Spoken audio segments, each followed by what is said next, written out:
Okay, there's going to be a review of Vengeance 2004. This is a WWE Raw brand only pay-per-view. All right, the big question mark I had going into this show, going back to No Mercy of 2000, I actually stated that, by the time you get to Vengeance 2004, they promoted Chris Benoit and Triple H one-on-one on pay-per-view for the first time.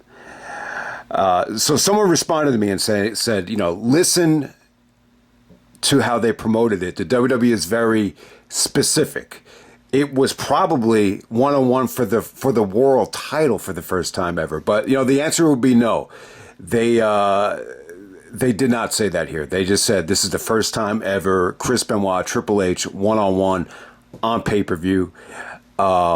So yeah, I mean, it's to me, I just felt like it was kind of disrespectful. I thought the Chris Benoit Triple H match from No Mercy of 2000 was incredible. I thought it was the match of the night, and one of the best WWF matches of all time. I think it's that good. So I was just a little bit baffled that they forgot to plug it. And I think that's one of the great things about Michael Cole nowadays. He's almost like become Costas-like with his research.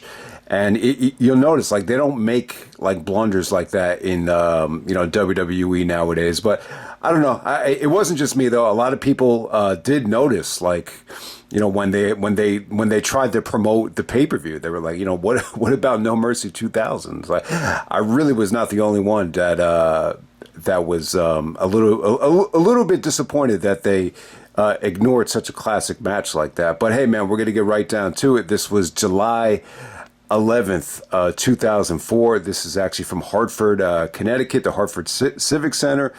Very close to the WWE headquarters in Stamford. They do about 7,000 in attendance. This isn't, a big time market, a big time arena. It almost had like a house show type of feel to it. They do a pay-per-view buy rate of, I got to say, a disappointing 240,000 buys. It is higher than Judgment Day and the Great American Bash, but that's not really saying that much. So, with Vengeance 2004, you got Randy Orton on the cover. Randy's about to break out here. This is almost like a Bret Hart, type of situation for Randy, where it's victory and defeat. Him actually losing the Intercontinental Championship actually opens up the door for him to win the world title at SummerSlam. Very similar to the Bret situation with the British Bulldog, and then him losing at SummerSlam opens the door for him to beat Flair. So it really is very similar to that.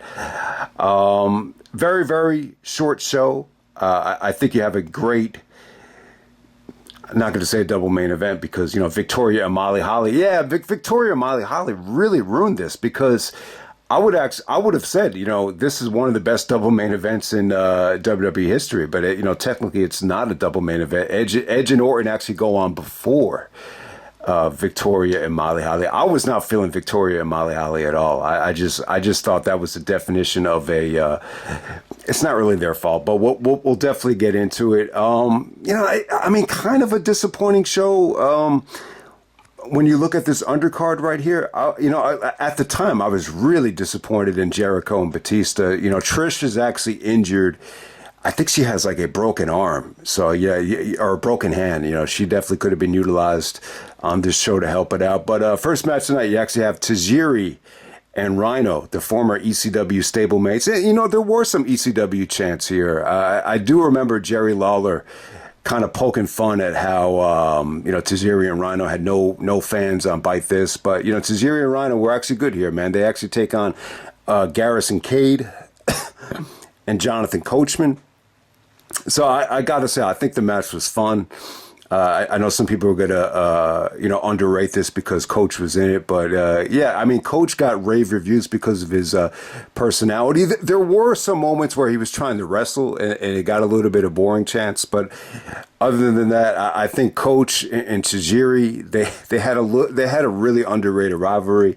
You know, they did some funny stuff together where Tajiri's spits mist at Coachman in the bathroom, you know, leading up to this thing, and you know, Garrison Cade actually takes the missed shot. So yeah, I thought Cade looked pretty good here. He didn't look bad. You know, he always got a reputation of just having a ton of potential, and I think Austin even called him a blue chipper, but you know, the reaction for Rhino's gore was huge here, and I just think overall the match was pretty fun. So you almost forget that Coach, you know, wrestled a lot, man. You know, going back to like Unforgiven 2003, all the way up until, you know, this, you know, some of these 2004 shows. It's like one after another. You would think that it would be, you know, just occasionally, but I mean, when you add it up, like that's what really stands out. It's like Coach is actually wrestling, you know, more than I think people remember. But hey, man, we're going to move on to Batista actually taking on Chris Jericho. All right, so the Raw before this, if you remember, Eugene is actually the general manager, and they actually do like musical chairs. This is in Jericho's hometown of Winnipeg. You remember, he's from Winnipeg, not Toronto. So the musical chairs segment was pretty cool. You remember Flair was looking up Stacy Keibler's skirt and then took the chair right out from under her. But Jericho actually wins, and he got a title shot against Randy Orton in his hometown. And yeah, the Orton-Jericho match was pretty good. I mean, anytime Jericho's in his hometown, in a Canadian hometown, you know, you would expect a great reaction. I just wish that matchup, you know, was better promoted. But hey, you know, it timed out for a Raw. You know, you wish that would have been on a pay-per-view. I think they could have gotten a lot more out of Jericho and Orton, you know, at this particular time. But, you know, Jericho was involved in a lot of Evolution tag matches, and, you know, Batista really stiffed him hard a couple of times. And then, you know, that kind of led to Batista costing Jericho that match against Randy. Randy gets the victory with the feet on the ropes. But, you know, while that match lasted, I just remember the reaction being, you know, top notch. So yeah, you know, the only time I think Jericho and Orton faced each other, you know, during Jericho's first run in the WWE. Obviously, he would come back, and you know, that was Jericho's first opponent. You know, when he made his big, you know, return in 2007 at Armageddon 2007.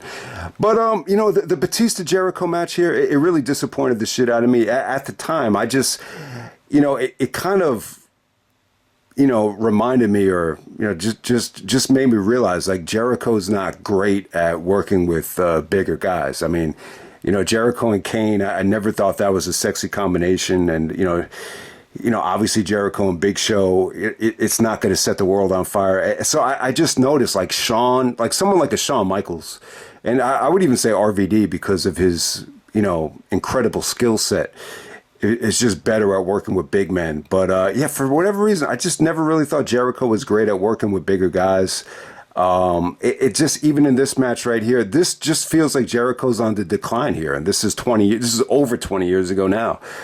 And I in some ways, I just think Jericho was a little bit better in 2008 and 2009. I just think at this time, you know, the burnout factor actually started to, you know, kick in. You know, there's this perception that it wasn't until, you know, he broke a bone in his ass against Christian that, you know, Jericho started to kind of really mentally check out. But, you know, you could even see signs. I just think the whole thing with Trish was kind of a, you know, deflator. And I just think he had a tough time getting motivated, you know, even going back to the summer of 2004. But, you know, he did have some good moments. But I just think this combination with Batista, was not great. Batista looked great, though, in terms of physical conditioning. I mean, there was actually a kid I think it's a kid in the front row. He actually has a sign that says Batista has a sexy body.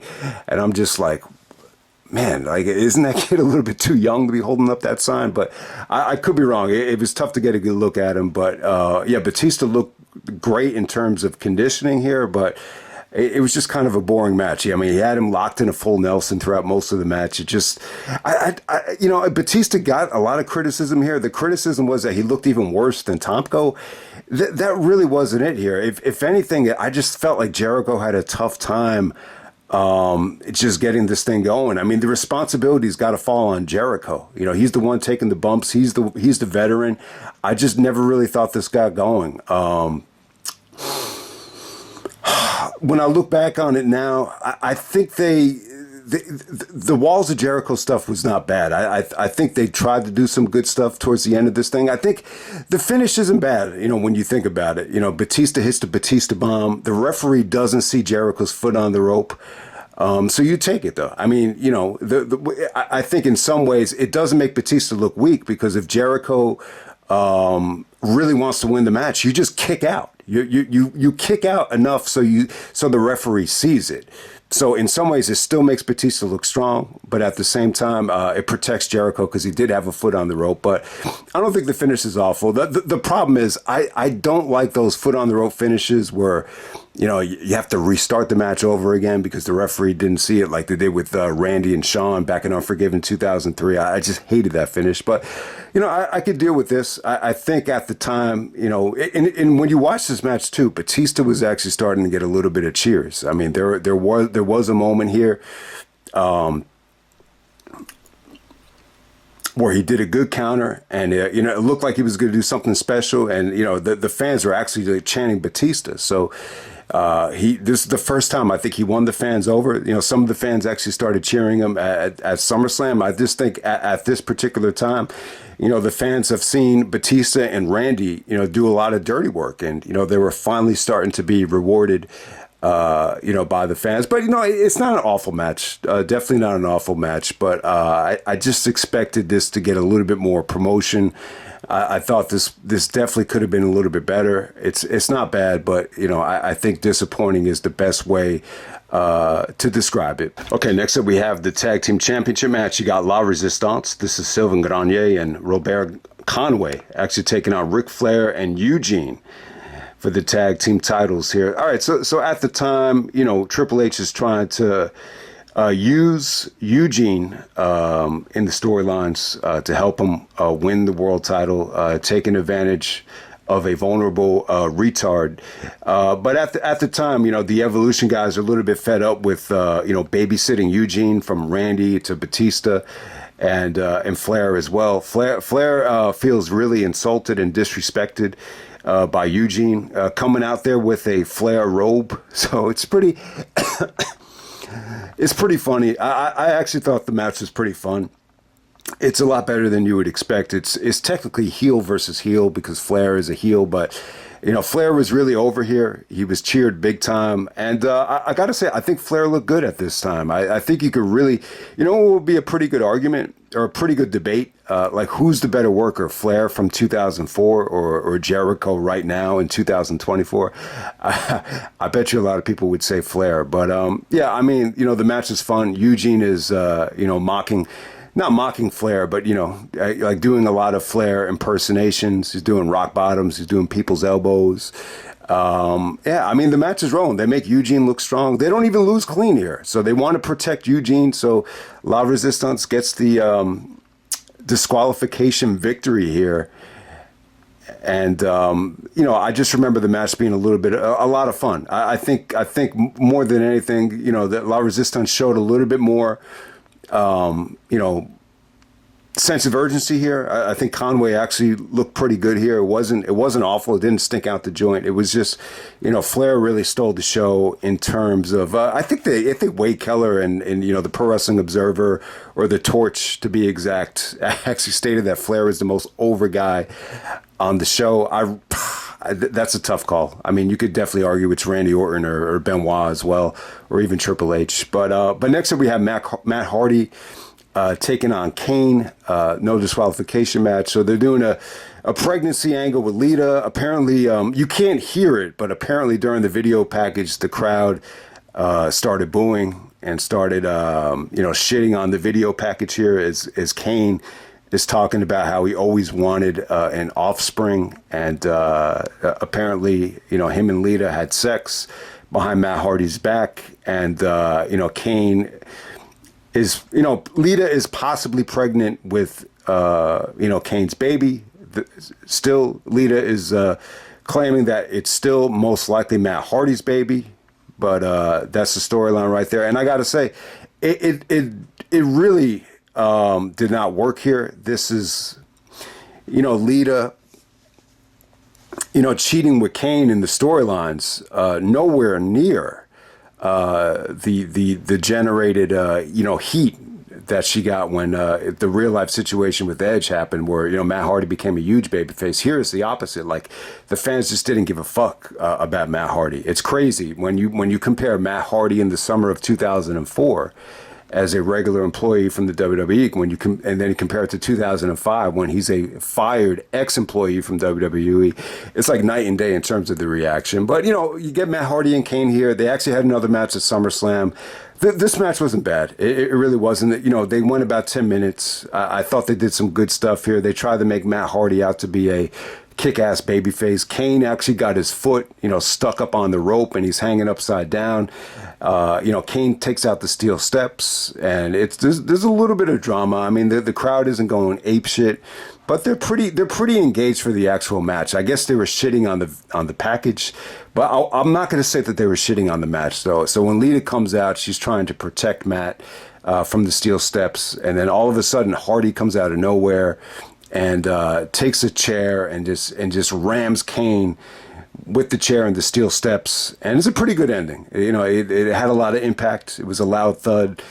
So Matt Hardy goes over Kane, and backstage Matt just tells Lita to give him some space, and don't put yourself in predicaments where you can actually hurt our baby. I guess he doesn't give a shit if it's Kane's baby, but Matt cares if it's his baby. So not a great storyline though. It's a little bit hard to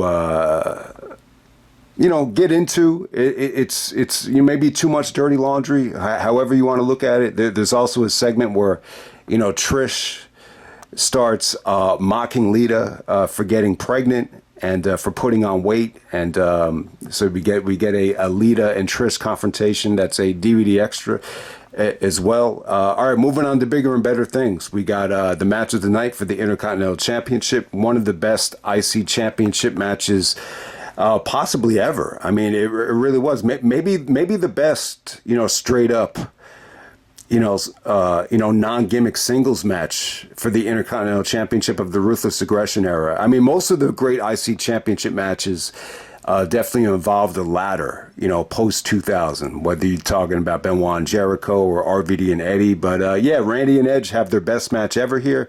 This is actually better than the greatest match ever from Backlash 2020. Which was good, but still, I would say that this match that they had at Vengeance was still the best Randy and Edge match. I think it was possibly the best, match of Randy Orton's Intercontinental Championship reign. And it's funny, the match against Foley, it doesn't feel like it, but that was actually for the Intercontinental Championship. So I guess you would say the Foley match is still the highlight of Randy Orton's historic Intercontinental Championship reign. But in terms of, what will be the other, masterpiece from this great reign, it would be this match with Edge. It was just really, really good. And, what goes, I'm not going to say goes under the radar here, but, with this match right here, you could definitely tell Randy's getting a lot more popularity.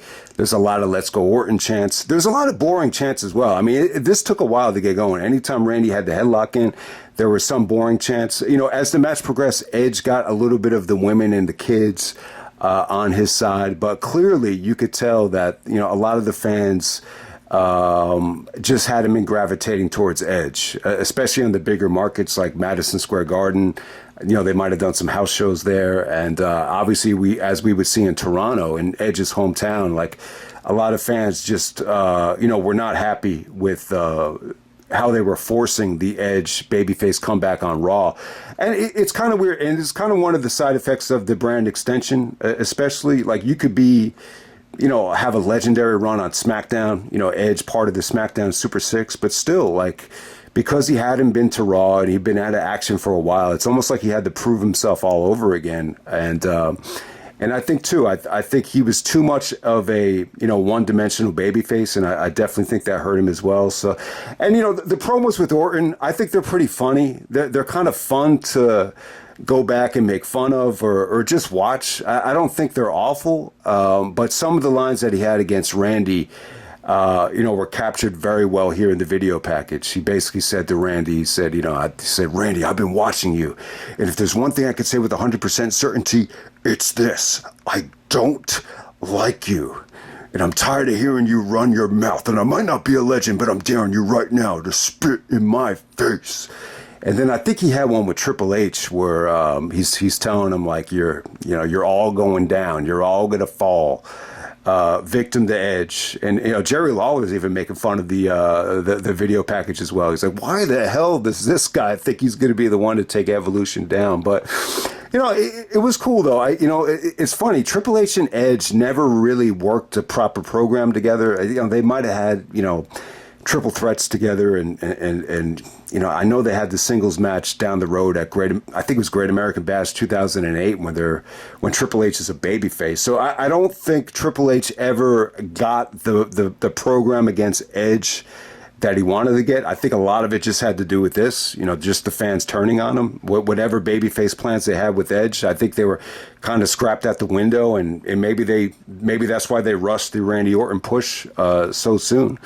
But yeah, apparently, Triple H was the one pushing for Edge to make the jump to come to Raw instead of SmackDown after Edge was cleared from the neck surgery. So yeah, that does make sense. I do remember, Triple H documentaries where he would definitely name like Edge as one of the guys he really wanted to work with, down the road. So that does make sense. But yeah, we get Edge and Orton here.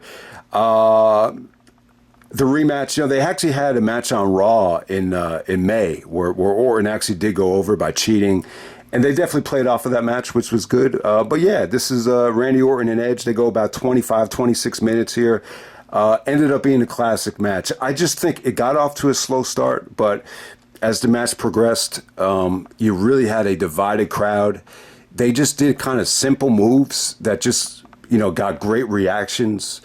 It did start off a little bit slow. You had some boring chants with Randy locking in the headlock, but Randy did some cool things out there. Just his version of, choking out Edge looked really cool. There's also some pretty cool things that Randy did where it's almost like he's playing the drums on the steel steps before he gives, Edge an elbow on the ring apron. I thought that looked pretty cool. But yeah, just some pretty good counters here. They had an exposed turnbuckle, which came into play. But even before you get to that, there's a beautiful, RKO attempt. Edge counters it into a backslide. There's just some simple schoolboys that just got monumental reactions for whatever the reason. I just think they worked a slow pace to the point where just everything that they did towards the finishing stretch just felt that much more important, that much more meaningful.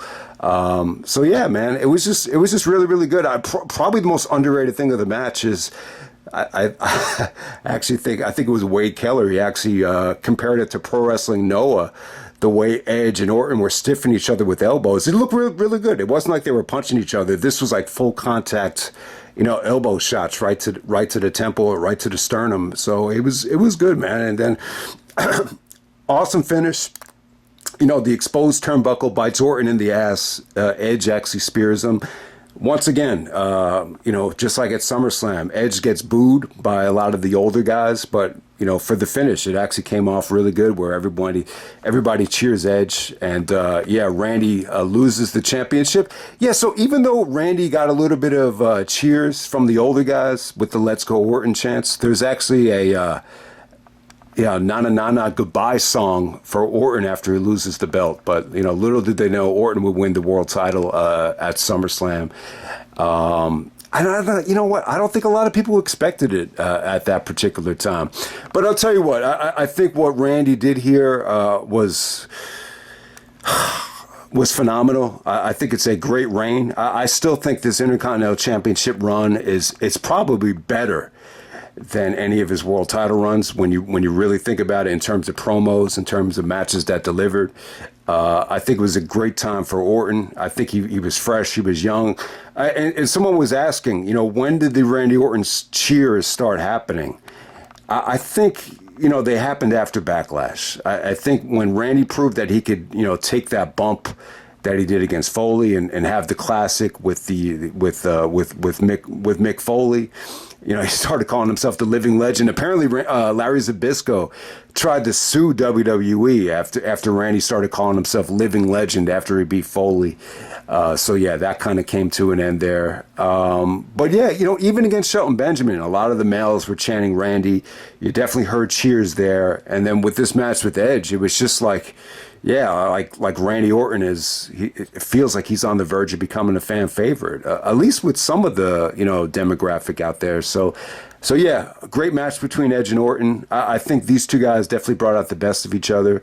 You know, there almost was like a natural jealousy, but I would even say that the jealousy kind of became more of a competitive thing that kind of brought the best out of each other. Because, you know, face it, man, you know, Edge has been around for a while at this point, and the fact that Randy beat him to the punch for the world title, it had to be a huge blow. But in some ways, I think it really brought the best out of them. And then when you flip the situation as well, when Randy's going through his, you know, temper tantrums, and, you know, he's struggling and getting suspended, Edge was there to kind of pick him up, and, you know, they continue that great you know, feud, you know, for years, even going into, you know, the pandemic in 2020, where you finally felt like Edge was bringing the best out of Randy on the mic, and then eventually in the ring as well, once you get to that Backlash, you know, greatest match ever. So good match, definitely the best match of the night. I would definitely say one of the best,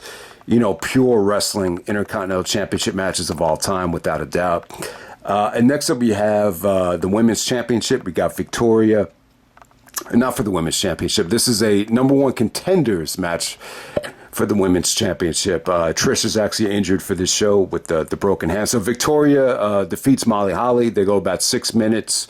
I didn't like this. I did not think it was good. This is a rematch from WrestleMania. Molly is actually still bald at this particular time. She's wearing almost like a Kurt Angle-like wig with the... you know how Kurt kind of had the, like the helmet to hold up the wig, or the wrestling gear to hold up the wig. It kind of looked like that. Only it was like a blonde wig. But other than that, I just thought this was boring. I couldn't get into it. I don't think you can really blame the girls. I just think you can blame the placement on the show. It's just very difficult to be thrown into this spot. And then number two, I think... more than anything, the structure of the match just was not engaging. It was just slow. It was, you know, Molly trying to dominate the match with rest holds and, you know, using the ropes and, you know, putting pressure on Victoria's, you know, knees and elbows. I mean, that's really all it was here. Victoria does get the victory. She does hit a super kick out of nowhere. But, yeah, I just was not feeling it. And it just made me think, man, you know, this is why you had the title on Trish. You know, Trish would always get a good reaction. You wanted to see Trish because of the way she looked and because of her charisma and the way she wrestled. But, you know, this is a particular pay-per-view in 2004 where I definitely felt like Trish's presence was missed.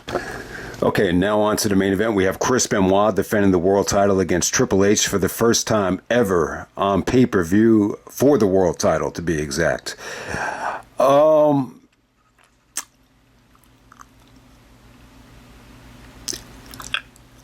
So with this main event right here, I think it's good.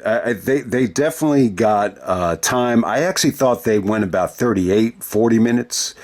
It's only a half hour, so it's half the amount of time that the Iron Man match was. I think, you know, this was probably, I would actually say that the match, it's a tough call. I definitely think there's things about this match that's actually better than the Iron Man match that they had on Raw. But, you know, I think it's take your pick. I think both matches are 4-star matches. They're on the same level. With Benoit and Triple H, I think it's a good combination. I think their No Mercy match gets so much love because of how, you know, technical it is. I think Triple H at that time was, you know, definitely a little bit more mobile. And, you know, just the way that was executed, it was just a technical war. Obviously, I think the Eugene stuff kind of, you know, puts a dark cloud over this match, and maybe that's why it doesn't get talked about a lot. But yeah, the bottom line is, I think this Benoit and Triple H match from Vengeance, there's a lot to like here in terms of the work that Benoit and Triple H did together. I think it's a great combination. It really, you got one of the best technical wrestlers in the world going up against arguably what's the best wrestler ever at, knowing what he's doing in the ring, to make things work and to protect guys. Triple H is as good as it gets. I think in some ways, these are the two most passionate guys ever about professional wrestling. So in some ways it's a match made in heaven. You do kind of feel like when you look back at Benoit and Triple H historically, there's almost like this fear that maybe it's not a good enough main event, for WrestleMania, or it's not a good enough main event to have without some sort of wacky story going into it to get people's attention. It definitely has that feel to it. But onto the positive stuff here, I think it's a good match. I think it's, in terms of, the stake, it's more steak than sizzle in terms of the work rate here. I think it's competitive. I think it's good. This is the kind of style you could watch and just learn a lot from. I mean, just some of the abdominal stretch holds. Triple H had Benoit in an abdominal stretch, and just the way Benoit is able to kind of, maneuver and counter it. Just the simple stuff like that, looked really, really good here. I just think you had some incredible, selling from Benoit. Triple H is giving him some, violent Irish whips, and Benoit is getting his sternum punished by the turnbuckles. So it was good. I mean, just everything out of the crossface looked good. It just felt like a really, really competitive match. The transitions into when Benoit finally hit some of the Germans was really, really good. The sharpshooter stuff, you had good rope breaks. You just had a really competitive, quality match, for about, over 20 minutes until the shenanigans came into play. So in some ways, I think this is really, some of the best work I think Benoit and Triple H had ever done together. And, this not being a triple threat, just being one-on-one, you could finally see Benoit and Triple H experiment with how, good they could actually be in terms of, holding counter holds and, just execution. Everything here was, flawless. I thought it was a really, really good, matchup. In terms of the crowd reaction, though, I think, to be completely honest with you, not as evident here as the Iron Man match. The Iron Man match, you could definitely feel, more of a divided crowd. You saw a little bit of a divided crowd with Shawn at Bad Blood too. And, you notice Shawn making those weird facial expressions when finally, Triple H is actually getting some babyface cheers. And you could definitely see, I'm not going to say that the fans were pro Triple H here, but you could just tell, like, the crowd wasn't crazy about, Benoit retaining here. And, they weren't crazy about seeing Triple H win the belt here either. It felt like they were kind of split. It felt like they were just neutral, just kind of watching the match. I can't say that the fans were really pro Benoit or pro Triple H. So that's just how it felt right here. But it did feel like there was a little bit of a, a burnout factor with Benoit being champion within, I would say, casual fans. I would definitely say I think that makes sense. All right, so the storyline here is that, Triple H was only going to get the title shot if, he put away Eugene. Bischoff did not like the fact that he had to take care of Eugene, so it was up to Triple H. It was Triple H's responsibility to, put the axe to Eugene. But ultimately, Triple H, the manipulator that he is, decided to take advantage of a vulnerable Eugene. In some ways, you could, I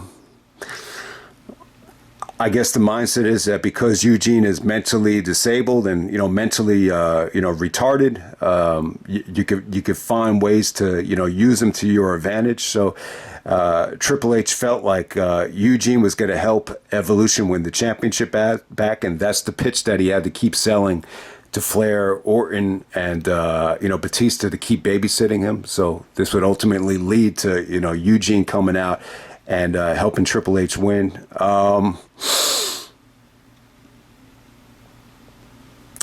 So in the heat of the moment, it's a pretty, simple story to tell. I remember watching this at the pay-per-view party. It did, create a lot of emotions. A lot of it was just frustration that, why is Eugene, being so heavily involved in such an important match? It's almost ruining the match. But at the same time, you keep on saying to yourself, all right, this is pretty engaging to a degree. Like, we just don't know, which way Eugene is going to go. Benoit is, severely frustrated with Eugene not bringing the referee into the ring.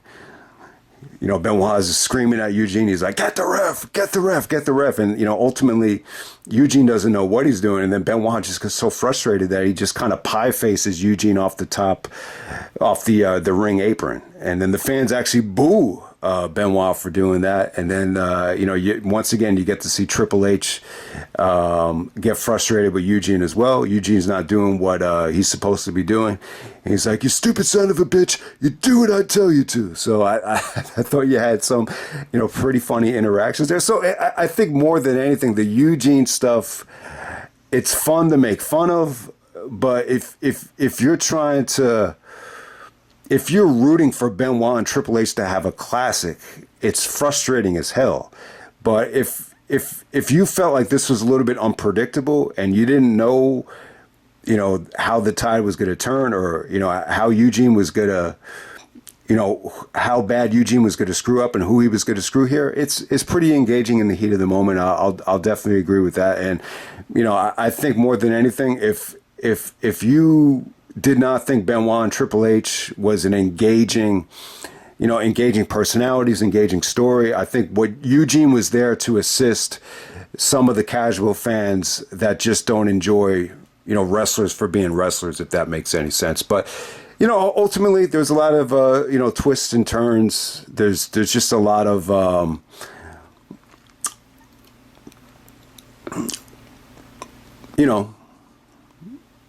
there's just a lot of drama here. I think Benoit does kick out of the pedigree.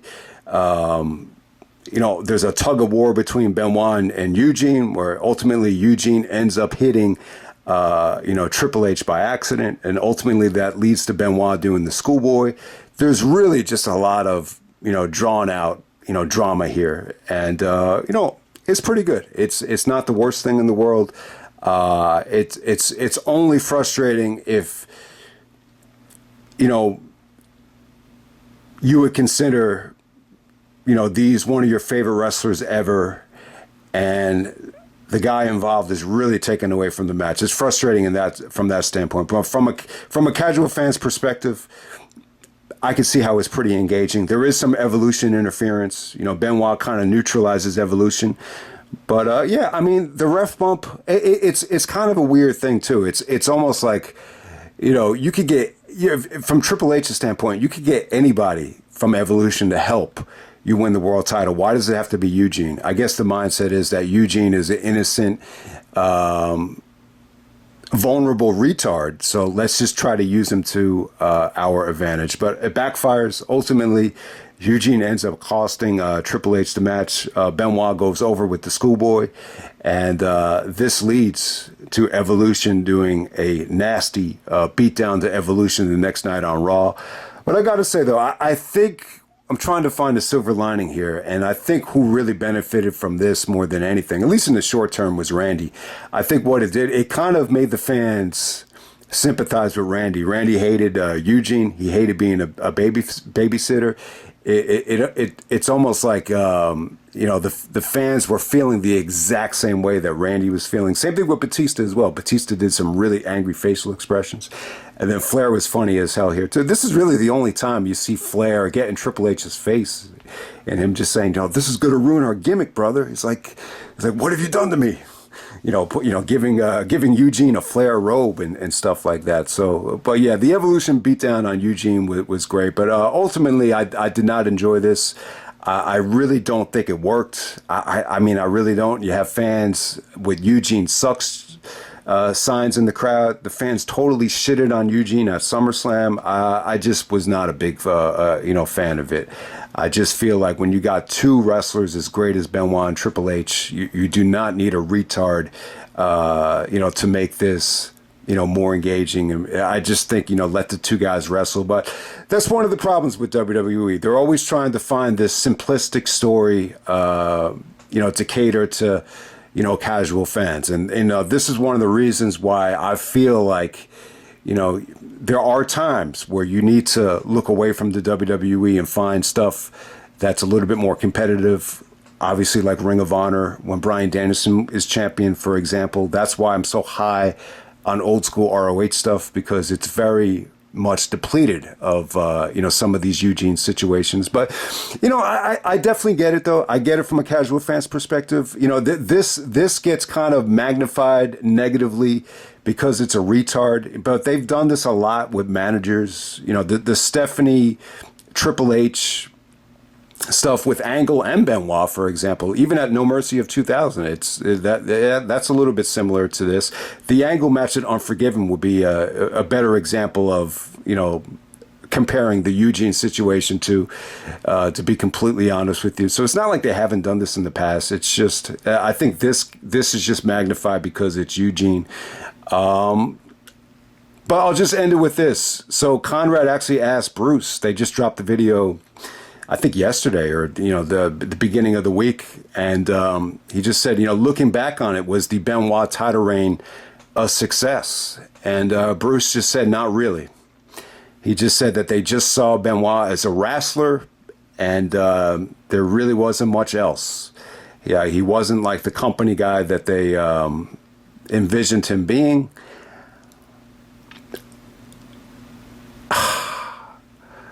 I'll just say this. I think Bruce is one of these guys that he's really more into telling, stories away from the wrestling, whether it be The Undertaker, some of the stuff that they did with The Undertaker going into the heavens with Yokozuna, that would be an example of that. I think he definitely pushes for some of these simplistic storytelling angles that do cater to casual fans. So I don't think he's the right guy to ask for that. I would just say this about, Benoit's title reign. I think the matches were good. I think he definitely could have had, a better variety of opponents to work with. I think, they definitely left some stuff on the table. I think the stuff with him and Randy Orton was severely rushed. I mean, you could argue both ways. Obviously, Orton winning the belt, it's tough to argue against that, because it's definitely a great moment. But, from Jericho to Edge, I mean, he definitely had a lot of great opponents he could have worked with that he wasn't able to work with. I think the Eugene stuff definitely took away from the actual title reign. I think Benoit is more than capable of, producing great storylines, without someone like Eugene, being the main focus of it. So I think it's unfair to say that it was not successful or not a great reign. I definitely think from a wrestling standpoint, it's definitely one of the better reigns I think we had during the Ruthless Aggression era. Was it the reign that Benoit envisioned? Was it the reign that I envisioned in a perfect world? I would say no. I would say in some ways they kind of used, Benoit to... They kind of used Benoit for, the Eugene storyline or to kind of make Randy Orton a babyface in some ways. If anything, Benoit might have just been there to, assist, the Shawn Triple H feud, or ultimately set up the Triple H and Randy Orton feud, or ultimately to, to be kind of a pawn in the, the Eugene stuff when you look back on it. But yeah, I think Benoit's title reign, obviously it could have been better, but